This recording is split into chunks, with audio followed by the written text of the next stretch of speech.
A 13 días de recordar los 69 años del fatal bombardeo de las ciudades japonesas, evocamos una aseveración que realizara Gunther Stern Anders en su libro La amenaza atómica. Cuando veo el horror sin fondo de lo que los hombres pueden hacer a otros hombres, tengo vergüenza de ser un hombre. Valdría más ser una piedra. Al respecto, el filósofo francés Jean-Pierre Dupuy reflexiona: Anders encontró en Hiroshima los acentos de lo que algunas conciencias morales dicen de los campos de la muerte, bajo la fuerza de esa vergüenza que obliga a bajar los ojos frente a las víctimas, no porque nos sintamos culpables, sino porque no se soporta pertenecer a la misma especie de los verdugos. En rigor, es una ética moral que equivale al rechazo de lo inaceptable. Comenzamos sincronía. Acompáñanos.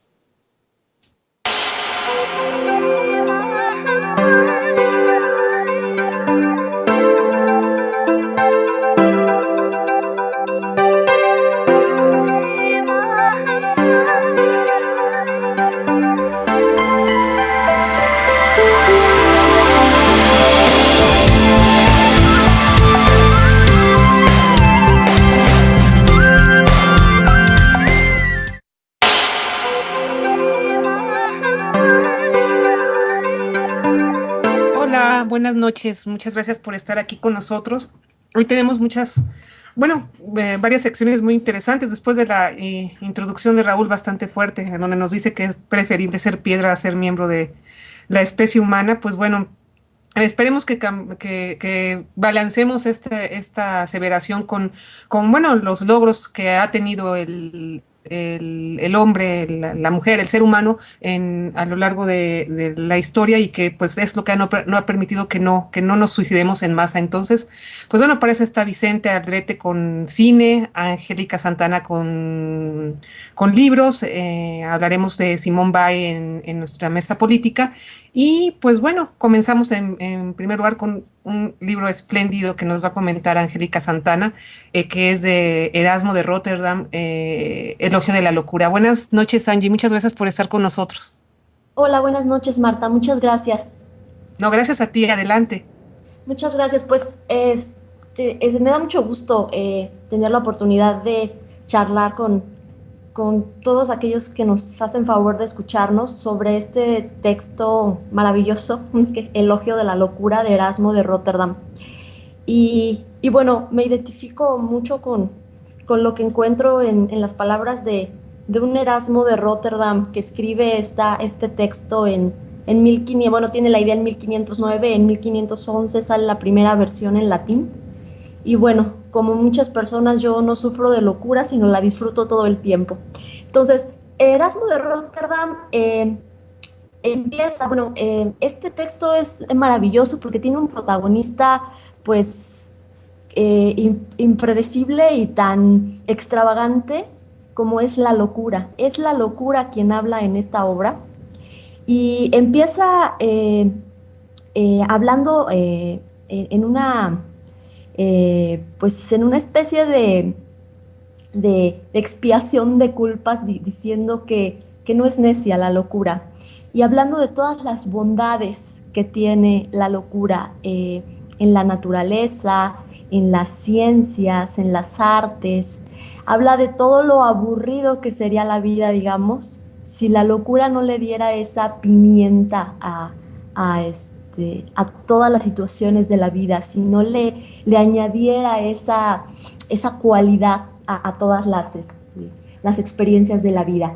Entonces empieza hablando, se empieza alabando ella misma, porque dice que se atiene a aquel trillado proverbio que dice que es justo alabarse a sí mismo cuando uno no tiene a nadie que le alabe, y ella misma pregona sus méritos.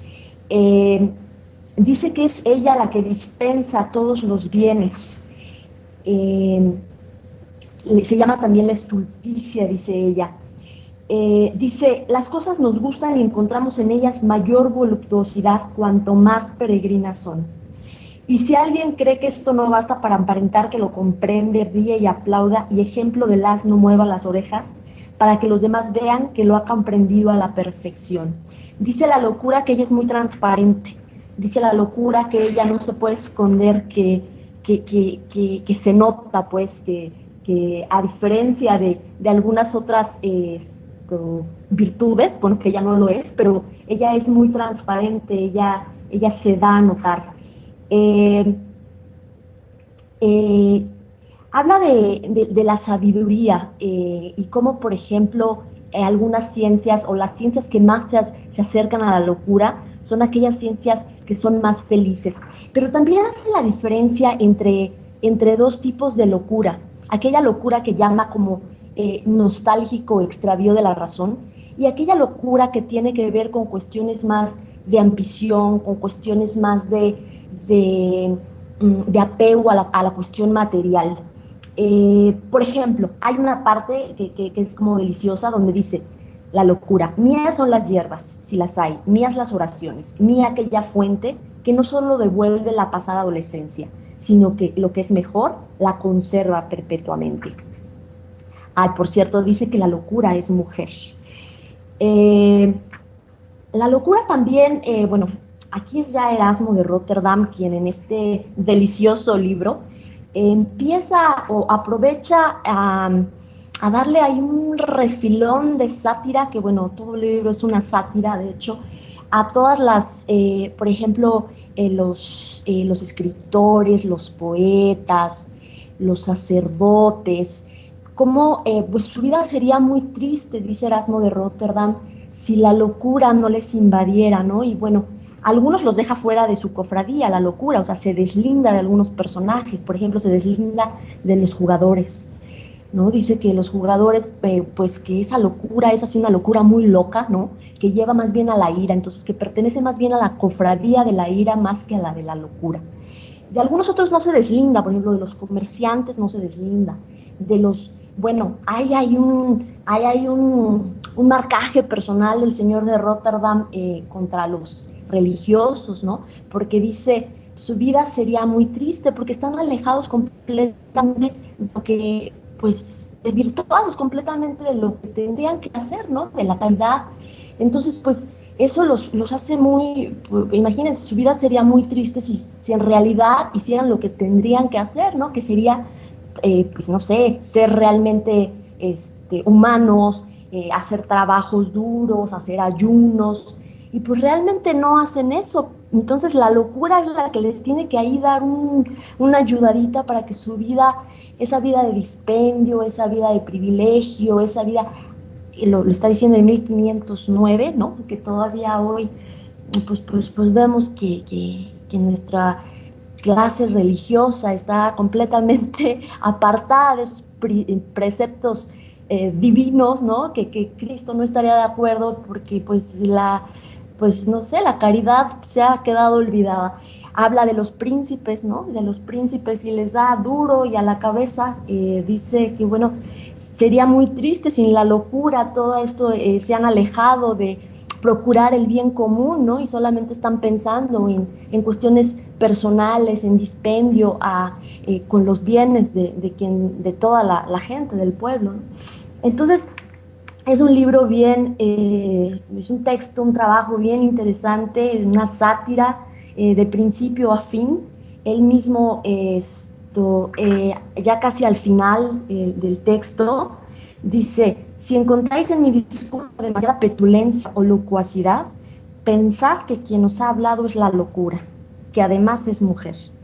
Veo que esperáis el epílogo, dice Erasmo, pero habríais perdido el juicio si me imaginas que después de haber echado de mi boca semejante fárrago de palabras, me acuerdo de una sola de las que he dicho.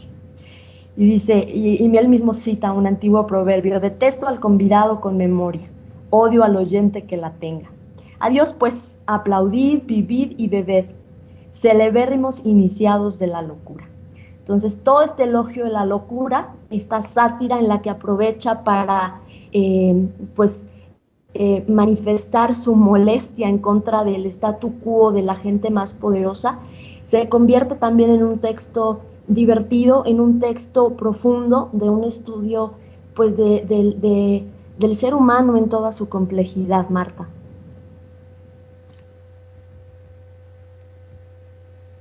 Buenas noches, Angélica, ¿cómo estás? Hola Raúl, bien, gracias. Pues es estupendo que nos hayas traído hoy este texto, porque además nos hace pensar, bueno, yo pienso que va de la mano más adelante con lo que tocaremos al ratito también de respecto a Simone Weil en la mesa política, pero nos hace pensar en cómo en realidad el abandono de la Edad Media es la inauguración del pensamiento laico, lo que es el tema de la locura desde la perspectiva no religiosa, desde la perspectiva no fanática, digamos, o no, ¿cómo se dice esto cuando tienes una... No, es decir, es una especie de tabú, ¿no? En donde era rechazada, sino utilizarla como una herramienta me hace recordar muchísimo algunos textos del erudito italiano Giacomo Leopardi, las famosas prosas morales, en donde ocupa justamente algunos de los que podrían considerarse los principales defectos humanos, los hace hablar y de alguna manera hace un retrato de lo que puede ser críticamente, bueno, el hombre visto críticamente desde ahí.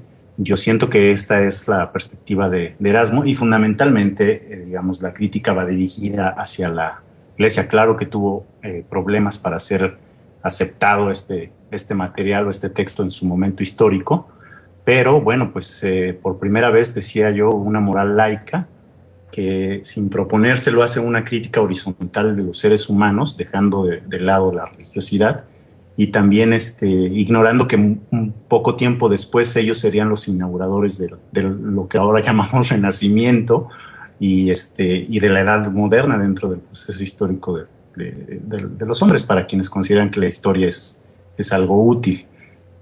Pues Erasmo, pienso yo que es un hombre de su época, y en realidad ellos realmente están adscritos todavía a la vida religiosa medieval y a todas sus jerarquías. Me parece que no son gente que esté exenta, digamos, de estar circunscrita al poder político ni religioso, pero este es un dato que a mí me parece relevante. En particular, el elogio de la locura, muy en particular es un libro que tuvo mucha influencia para la reforma religiosa.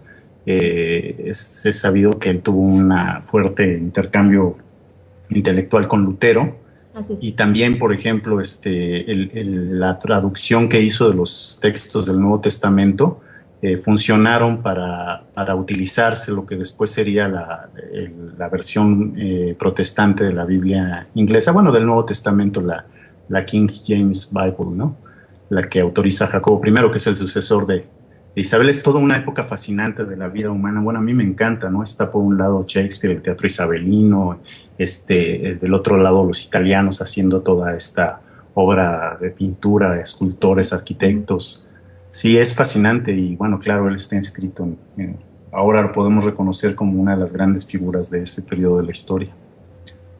Sí, en un texto, la verdad es que breve, pero muy, muy profundo y pues en algunas partes muy directo, ¿no? Y muy claro para un hombre de esa época, y bastante franco en lo que estaba viviendo y en lo que estaba enfrentando, y que claro, como muy bien dices, abrió camino a cosas pues verdaderamente revolucionarias, a pesar de que él en sí mismo no lo era, ¿no? Pero pues todo Exacto.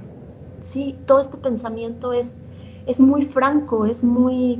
en una época en que estaba muy penado serlo. Eso es muy loable. Sí, y además tenías que tener el suficiente talento como para justo poder enfrentar tu pensamiento al del orden establecido.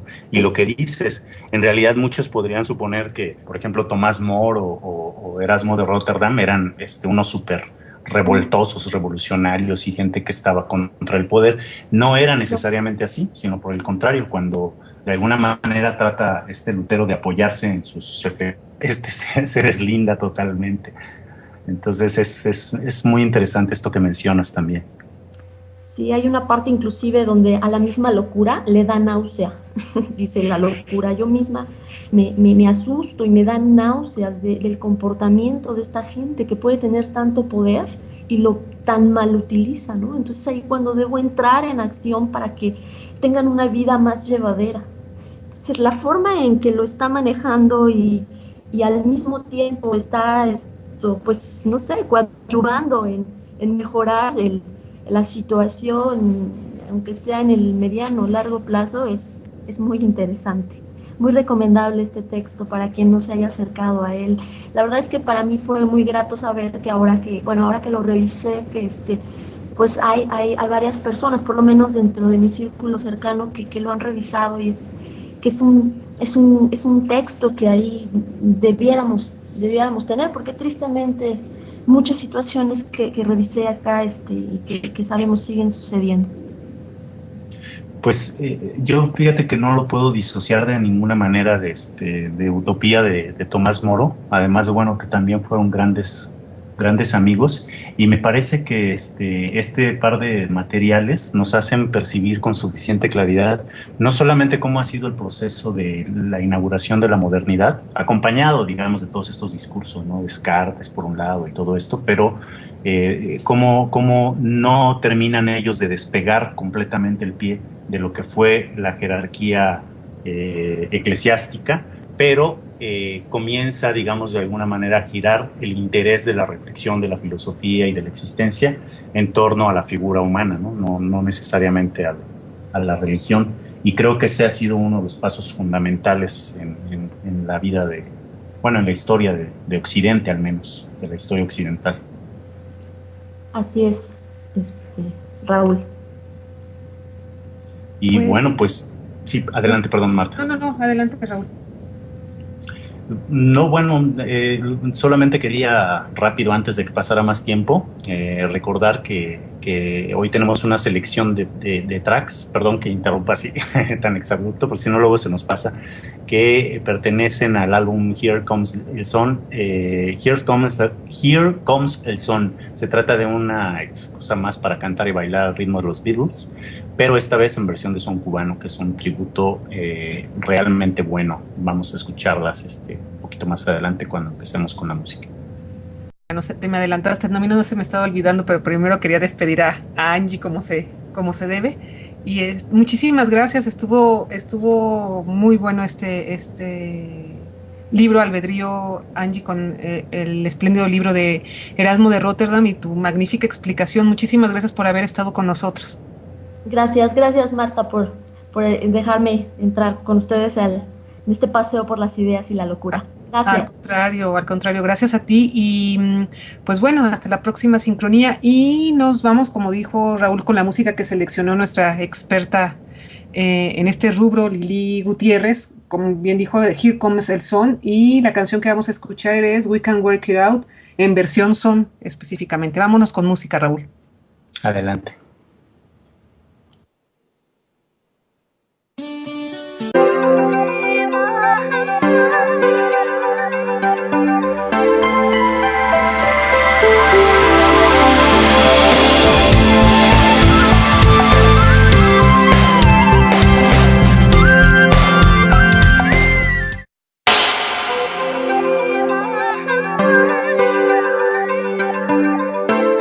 Buenas noches, muchas gracias por estar aquí con nosotros. Hoy tenemos varias secciones muy interesantes después de la introducción de Raúl bastante fuerte, en donde nos dice que es preferible ser piedra a ser miembro de la especie humana. Pues bueno, esperemos que balancemos esta aseveración con los logros que ha tenido el hombre, la mujer, el ser humano a lo largo de la historia y que pues es lo que no ha permitido que no nos suicidemos en masa. Entonces, pues bueno, para eso está Vicente Aldrete con cine, Angélica Santana con libros, hablaremos de Simone Weil en nuestra mesa política. Y pues bueno, comenzamos en primer lugar con un libro espléndido que nos va a comentar Angélica Santana, que es de Erasmo de Rotterdam, Elogio de la Locura. Buenas noches, Angie, muchas gracias por estar con nosotros. Hola, buenas noches, Marta, muchas gracias. No, gracias a ti, adelante. Muchas gracias, pues me da mucho gusto tener la oportunidad de charlar con con todos aquellos que nos hacen favor de escucharnos sobre este texto maravilloso, Elogio de la locura de Erasmo de Rotterdam. Y bueno, me identifico mucho con lo que encuentro en las palabras de un Erasmo de Rotterdam que escribe este texto en 1500, bueno, tiene...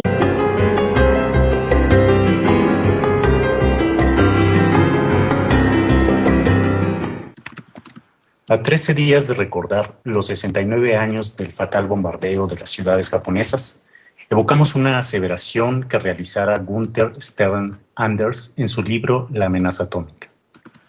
Cuando veo el horror sin fondo de lo que los hombres pueden hacer a otros hombres, tengo vergüenza de ser un hombre. Valdría más ser una piedra. Al respecto, el filósofo francés Jean-Pierre Dupuy reflexiona: Anders encontró en Hiroshima los acentos de lo que algunas conciencias morales dicen de los campos de la muerte, bajo la fuerza de esa vergüenza que obliga a bajar los ojos frente a las víctimas, no porque nos sintamos culpables, sino porque no se soporta pertenecer a la misma especie de los verdugos. En rigor, es una ética moral que equivale al rechazo de lo inaceptable. Comenzamos sincronía. Acompáñanos.